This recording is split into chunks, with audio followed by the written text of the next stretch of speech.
ওয়া রাহমাতুল্লাহি ওয়া বারাকাতুহু। আবৃত্তি করছি ইসলামী রিনেসার কবি ফরুক আহমদের লেখা সাত সাগরের মাঝি কবিতাটি।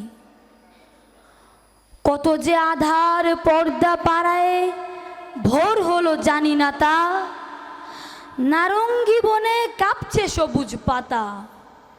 দুয়ারে তোমার সাত সাগরের জোয়ার এনেছে ফেনা, তবু জাগলে না, তবু তুমি জাগলে না।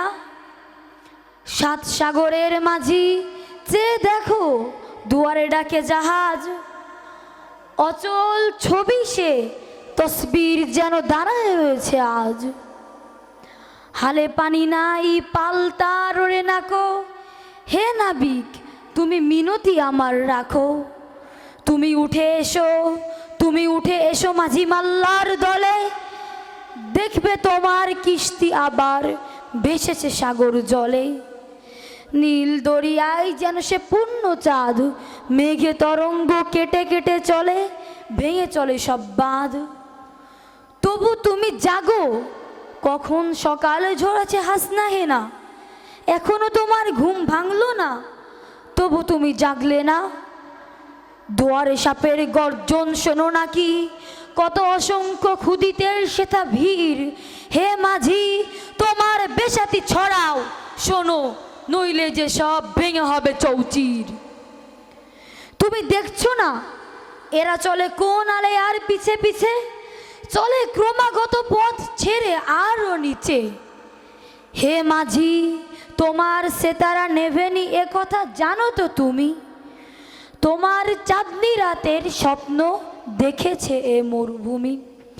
দেখো জমা হলো লালারাই হান তোমার দিগন্তরে, তবু কেন তুমি ভয় পাও, কেন কাঁপো অজ্ঞাত ডরে। তোমার জাহাজ হয়েছে কি বানচাল, মেঘ কি তোমার সেতারা করে আড়াল।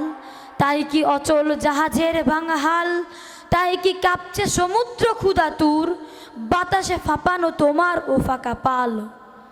জানি না তবু ডাকছি তোমাকে সাত দরিয়ার মাঝি, প্রবাল দ্বীপের নারিকেল শাখা বাতাসে উঠেছে বাজি।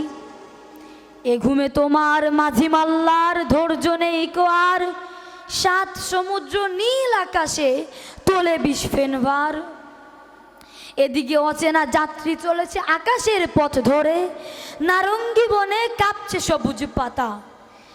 বেশাতি তোমার পূর্ণ করে কে মার জানে মর্মরে, ঘুমো করে তুমি শুনছো কেবল দুঃস্বপ্নের গাথা। উশৃঙ্খল রাত্রির আজও মেটেনি কি সব বেনা, সকাল হয়েছে তবু জাগলে না, তবু তুমি জাগলে না।